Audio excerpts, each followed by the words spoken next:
Good evening everyone. So meron po akong i-interviewin dito na Ion Spec user. Si Tita Nursing. Hi Tita. Ayan po, bali 6 months niya nasuot si Ion Spec. Ang gamit niya ay M38. Tingnan natin kung gaano ka-effective to. So Tita, interviewin lang kita saglit. Ano bang case ng before using Ion Spec? Ano yung nararamdaman mo?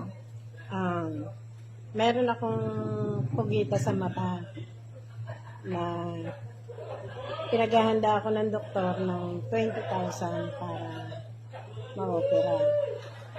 Ngayon, dumating itong mga ito, Si Ion Spec. si Ion Spec, nag-try ako. Awa naman ng Diyos, nakuha. Sa loob ng 3 months, nagpatingin uli ako ng mata. Umano na siya, nawala na yung nakasentro sa lens ng mata ko. Awa naman ng Diyos, hindi na ma-okay. Kasi, kung silipin, okay na ang mata ko. Kaya, hanggang ngayon, suot ko pa rin. Yay! Thank you, Lord. Ilan taon ka na ulit, Tita Nursing? 61. O, diba?